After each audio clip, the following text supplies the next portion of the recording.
Bueno, tenemos comunicación con el ministro de Seguridad de la provincia de San Luis, Luciano Anastasi. Señor Anastasi, mucho gusto, buen día, ¿cómo le va? ¿Cómo está usted? Muy buenos días, Mario, Verónica, Javier. Saludos a todo el equipo y a toda la audiencia. Buen día. Buen día. Mire, ministro, lo que queríamos tener era una evaluación de lo que ha acontecido en la localidad de Tirizarao el sábado con esta manifestación que hubo de parte de la comunidad para reclamar flexibilizaciones para poder desarrollar sus actividades laborales y otras manifestaciones por el estilo que se han cumplido también aquí en San Luis, la que está programada para hoy en la ciudad de Villa Mercedes, reiteración de otras. Quería una evaluación de ustedes sobre esta situación. Bueno, en primer lugar, muchas gracias por darnos la oportunidad de comunicar a toda la población el trabajo que se viene llevando adelante. Fundamentalmente en estos casos es de vital importancia. En lo personal entiendo que son distintas las situaciones que se plantean cuando se realizan estas manifestaciones, es decir, hay casos particulares que requieren una mirada y otros que requieren otra. Pero sí quiero destacar que Tilizarao no son esas 200, 250 personas que eligieron reclamar de esta manera. Eso es importante tenerlo presente porque quizás algunos confunden un reclamo realizado de esta manera. Personalmente creo que es una forma desmedida de reclamar cualquier tipo de situación con el sentir de toda una población y el esfuerzo de toda una población. Eso en primer lugar. Segundo, en Tilizarao en particular, hoy es importante que sepamos que tienen todo el comercio abierto, tal y como lo tiene en este momento la ciudad de San Luis, que la actividad agropecuaria puede salir de Tilizarao y volver a ingresar bajo un protocolo específico que se realizó para Tilizarao ya hace más de una semana y en el por cual ya 50, 70 productores están utilizándolo sin inconvenientes. Tilizarao también tiene dos grupos de trabajadores importantes que trabajan en Nachel, en una papelera del Plata, y en una avícola. También se realizó la semana pasada los protocolos específicos con la empresa, trabajando en conjunto con el intendente de Tilizarao, para que estas personas pudiesen asistir a su trabajo. Y todas las cuestiones de salud y de fuerza mayor son atendidas de forma particular para poder establecer un protocolo particular. O sea que independientemente que seguramente puede que algunos temas nos queden pendientes con esas 200 personas y tendremos que nosotros reforzar todas las vías de comunicación para poder escucharlos y poder resolver cada caso en particular. Entiendo también que este tipo de marchas esconden otros motivos que tienen que ver con una mirada distinta, general, del tratamiento de la pandemia y no con permisos particulares en una situación de fase particular. Esto sucede en el país, en todo el mundo. Hay grupos que entienden que la pandemia debería manejarse como una gripe más, sin ningún tipo de restricción ni cuidado sanitario adicional. Y un poco eso es lo que reclaman, y es por ello que ninguna medida alcanza para, si se quiere, apaciguarlos. Pero, ¿qué pasa, por ejemplo, en la ciudad de Villa Mercedes? Sí puede ser lo que usted sostiene. El sábado en el banderazo en San Luis había una persona que con altoparlante decía efectivamente esto que usted está señalando, que es una gripe más, que el coronavirus nos mata, etcétera. Otros no se manifiestan de esa manera. Pero ¿no cree usted que más allá de estas distintas posturas hay situaciones como las que han planteado Luis los comerciantes, como las que están planteando en Villa Mercedes, lo que plantea la gente de los oficios, etcétera, que necesitan salir efectivamente a trabajar cumpliendo con las disposiciones sanitarias que se fijen? Bueno, estoy de acuerdo, Mario, por eso te decía que dentro de una manifestación hay casos y casos y es importante distinguir cada uno. Entiendo que hay un movimiento de base que es ese y luego sí, por supuesto, hay necesidades genuinas que es donde nos toca como gobierno reforzar todos los mecanismos para poder llegar a cada uno de los problemas y es lo que hemos venido haciendo. Entendemos tomemos como ejemplo el caso de Tilizarao, que es el que ha tenido una gran resonancia. Tilizarao es la tercera o segunda ciudad más afectada de la provincia de San Luis, en casos medidos de forma absoluta. De manera relativa, es decir, en relación a su población, es la ciudad que más contagios tiene. ¿Bien? Tilizarao, el día de ayer, presentó un solo caso positivo. De los 200 casos que tiene diagnosticados, 124 han sido de altas y hoy, de confirmarse el estatus que ayer teníamos, es probable que 40 pacientes más se han dado de alta. Es decir, que quizás hayamos logrado con todas estas medidas contener el foco en Tilizarao, que es lo que ha sucedido en algunas otras ciudades de Argentina y en muchos lugares del mundo. Es decir, luego de un foco explosivo se logra contener y revertir el estatus de una localidad. Entonces creemos que es este el camino y sabemos que es un camino difícil que requiere mucho compromiso y muchos de los que estaban acompañando todas estas medidas hoy quizás sienten angustia o desesperación inclusive en algunos casos. Y entendemos también que estas medidas deben tomarse con mucha responsabilidad y creo que así lo hemos venido haciendo, es decir, tratamos de restringir las actividades económicas en la menor cantidad de tiempo posible para lograr focalizar y volver con nuevos protocolos si es necesario para poder seguir trabajando y viviendo esta pandemia que sabemos que vamos a tener que convivir y establecer reglas de juego durante mucho tiempo. ¿Por qué cree usted que hay gente que se siente como que le han coartado la libertad y la libertad es esencial? Bueno, en principio las medidas sanitarias exigen controles y regulaciones que son absolutamente extraordinarias. Entonces, quien está acostumbrado, por supuesto, a vivir fuera de una pandemia y necesitamos todos como sociedad establecer nuevas reglas para lograr de alguna forma disminuir la transmisión, muchos de ellos pueden sentirse de esta forma, razonablemente, porque existen restricciones adicionales a las que normalmente una sociedad tiene. Tenemos que entender que son temporales y que no tienen otro efecto que cuidarnos y sobre todo cuidar a las personas que están más expuestas a este tipo de enfermedades, que son por supuesto las personas adultas o personas de riesgo. Lamentablemente en todo el país y en San Luis también ya tenemos fallecimientos y entendemos que la mejor forma de cuidarnos es fundamentalmente distanciándonos y no juntándonos en grandes conglomeraciones. Cuando tenemos un foco... Ahora, esto que usted me dice está bien y puede ser razonable. Pero ¿qué tiene que ver un pedido de información con la pandemia? Que no lo puedan hacer porque todo lo maneja el comité de crisis. ¿Qué es lo que nos ha respondido a nosotros? Muchas veces que hemos pedido información. Hemos pedido entrevistas con funcionarios de cultura, no porque no está autorizado por el comité de crisis. Sí. Pero ¿qué razonabilidad para determinaciones de ese tipo? Una encuesta sobre vacunación. Tiene que aprobar el comité de crisis. Me parece que es el ejercicio abusivo del poder.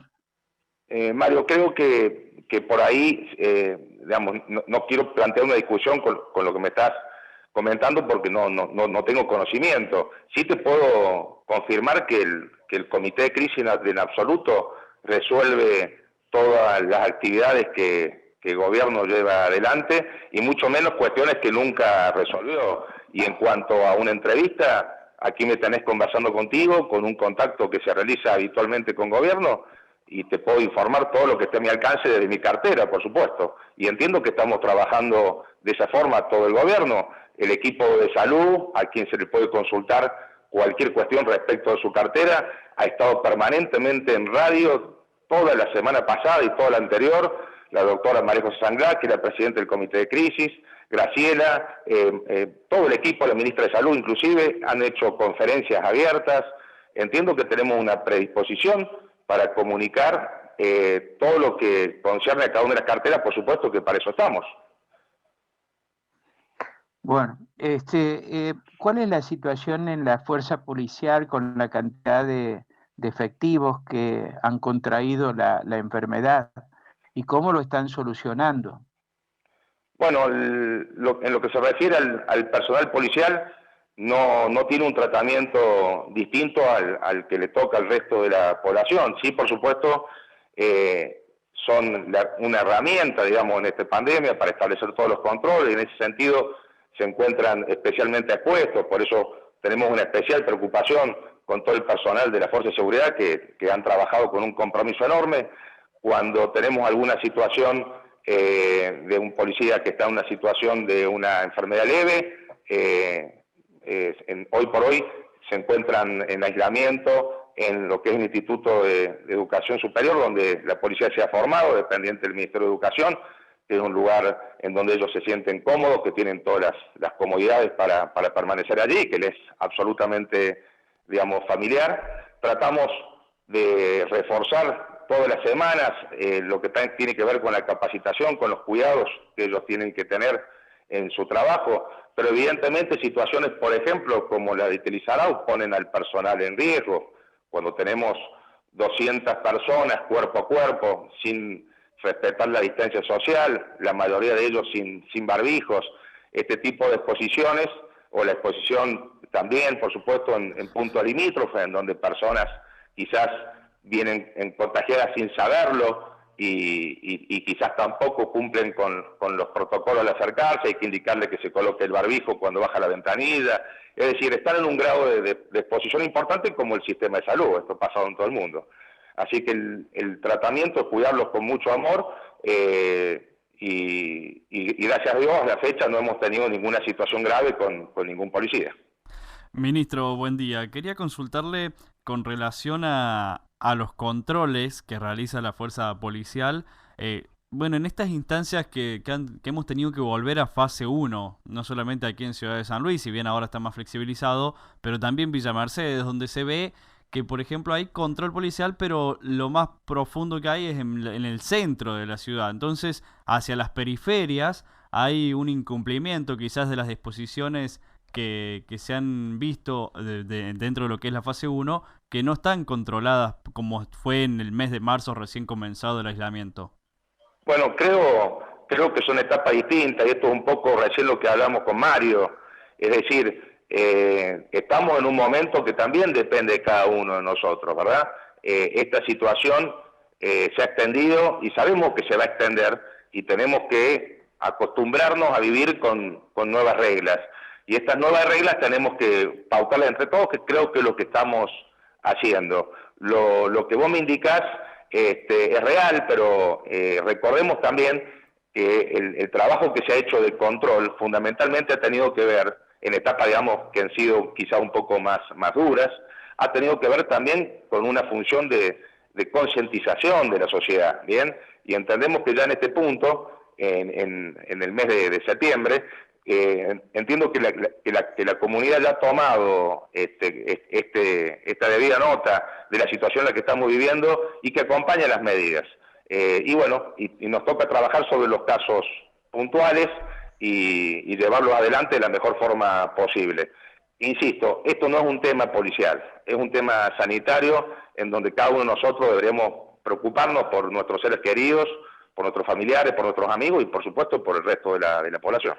Ministro, le quiero consultar algo porque mucha gente, uno lo ve en las redes sociales, otras no se comunican con nosotros, bueno, y casos que conocemos directamente, plantean de que el comité no les responde para ingresar a la provincia o salir para cuestiones médicas, o que tarda mucho en responder. También en Tilizarao, personas que querían ir a Merlo por cuestiones de salud o por cuestiones de atención de niños, niñas y adolescentes que necesitan contacto con sus padres bueno, u otras cuestiones.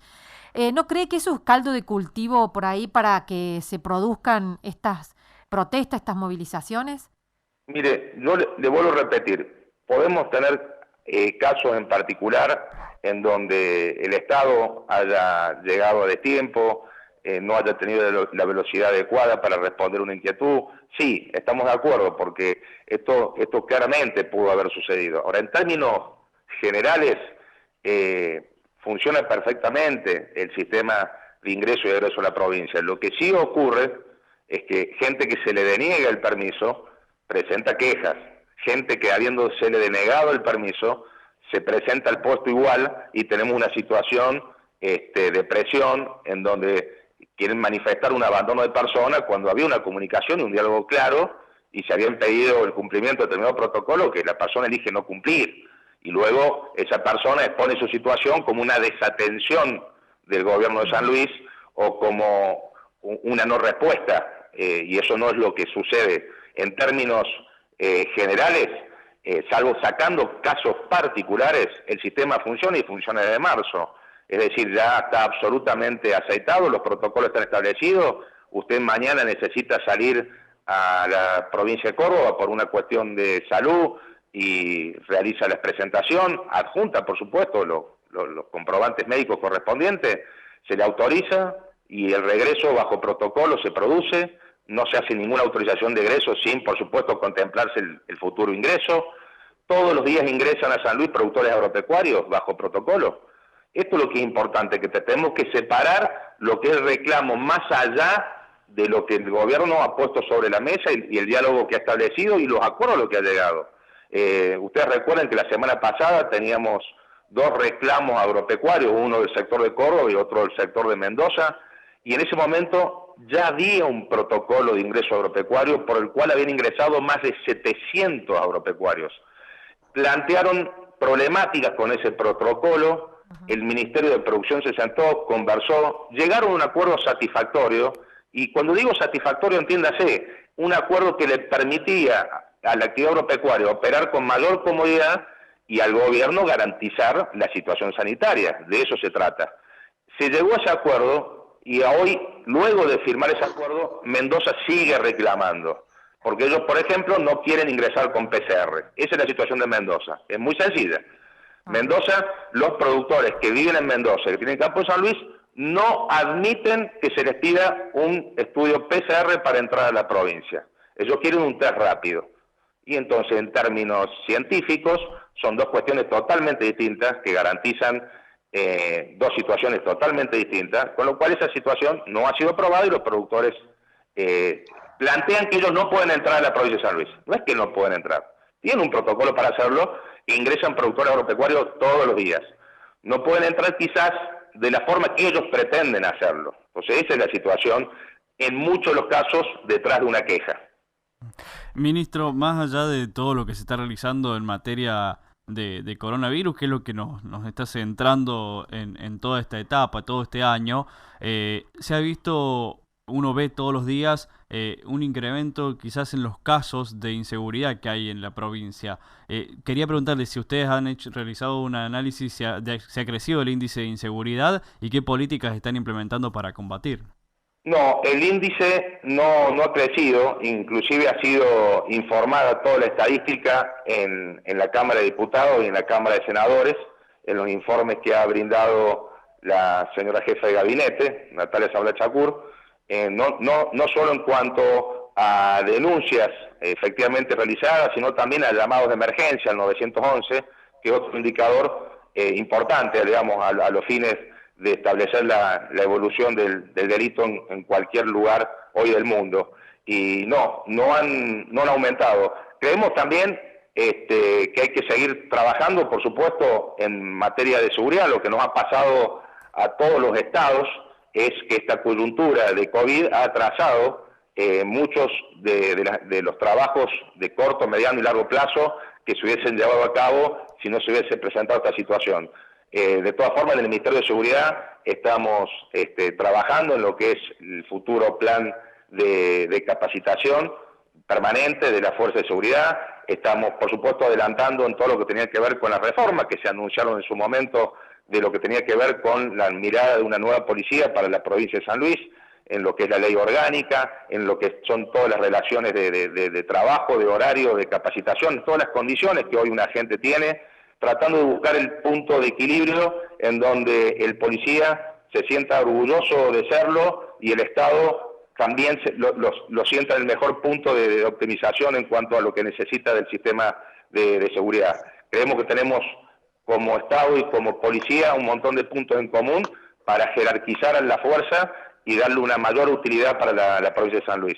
Estamos trabajando, como le dije, en todo lo que es la el futuro plan de capacitación, en la ley orgánica, estamos trabajando en todo lo que es el plan de ejercicio, en todo lo que es la logística de edificios, de vehículos y todo lo que tenga que ver con la correcta distribución de los recursos en la provincia de San Luis para evaluar lógicamente inmediatamente un plan de acción específico que vamos a trabajarlo en conjunto con todos los intendentes, diputados y senadores de la provincia. La visión de este ministerio es que la seguridad se trabaje en conjunto con todos los actores que conocen la problemática local. Y así la vamos a llevar adelante en toda la provincia, vamos a hacer una política federal de puertas adentro y vamos a llevar el Ministerio de Seguridad a cada una de las localidades para que construyamos juntos la seguridad en cada lugar de San Luis. Ahora, ministro, la última pregunta, y lo liberamos ya y le agradecemos mucho su cordialidad. Pero sabe que respecto de que no crecen los números de delito, es una afirmación que desde el gobierno se viene repitiendo desde hace años. Podemos buscar los archivos y va a ver que cada vez que preguntamos nos dicen lo mismo, pero no nos muestran un solo número. Entonces, si no nos muestran un solo número y siempre nos dicen lo mismo y nosotros tenemos otra sensación, uno tiene derecho a dudar, porque no nos dieron más las estadísticas. Mario. Y empezaron a manejar la información policial como si fuera, digamos, todo un éxito al lado del otro. Mire usted, la página de la policía de la provincia es un éxito al lado de otro. Y no es así, porque nosotros vemos hechos delictivos, pequeños como sean, pero los vemos todos los días. Entonces, Mario, y nos dicen a nosotros eso, pero no nos muestran ni un número. Mario, déjeme que le dé una respuesta concreta a lo que usted me está planteando. Los números fueron expuestos, y no la estoy pateando afuera, se los voy a pasar personalmente por teléfono, pero quiero decirle que los números fueron expuestos en la Cámara de Diputados, en la Cámara de Senadores, están en los informes. Yo entiendo que fueron extensos y quizás en esa cantidad de información el periodismo pudo no haber recetado algunos de los datos que la jefa de gabinete expuso en sendas sesiones en la Cámara de Diputados y Senadores. Pero así fueron expuestos y yo me comprometo a enviárselos a la producción en el día de hoy, tal y como fueron publicados en su momento. También déjeme decirle que la baja del delito en la provincia de San Luis tiene que ver también en parte con lo que ha sucedido en otras provincias y en el mundo entero. Es decir, haber restricciones de circulación y situaciones de cuarentenas, el delito claramente se desploma, ¿bien? O sea que ni siquiera le estoy planteando la situación como una cuestión de éxito, le estoy planteando una situación como una situación estadística, concreta, licidana. El delito no ha aumentado, ha disminuido. Y así se ha informado en todo el mundo. Ha habido un fenómeno que tiene que ver con la caída del delito en términos generales. Y en el análisis particular ha habido una caída del delito contra la propiedad y un aumento del delito contra las personas en lo que tiene que ver con, básicamente, violencia intrafamiliar y relaciones con vecinos. Esto es muy característico. Sí, nuevas formas del delito utilizando la informática, también lo hay, según los expertos internacionales. Sí, estamos de acuerdo por eso. Luego sí podemos analizar cada tipología de delito, cómo se ha movido. Sí le puedo decir que el delito contra la propiedad, que son los delitos más habituales, de mayor número, es decir, los robos, los hurtos, han caído drásticamente en todo el país, digamos, y tiene que ver un poco con esta situación. Ni siquiera le estoy planteando una estadística para convencerlo a ustedes que tenemos una muy buena gestión, independientemente de que creo que la tenemos, pero esta estadística es real, los números están y se publican mensualmente y los pongo a disposición para cuando usted los quiera analizar, sin ningún tipo de problema. Ministro Anastasi, muchísimas gracias por su cordialidad. Muchas gracias. No, por favor. Hasta cualquier momento. Adiós. Muchas gracias. El ministro de Seguridad de la provincia de San Luis, Luciano Anastasi, estuvo esta mañana aquí en Nada Secreto, en Radio Universidad.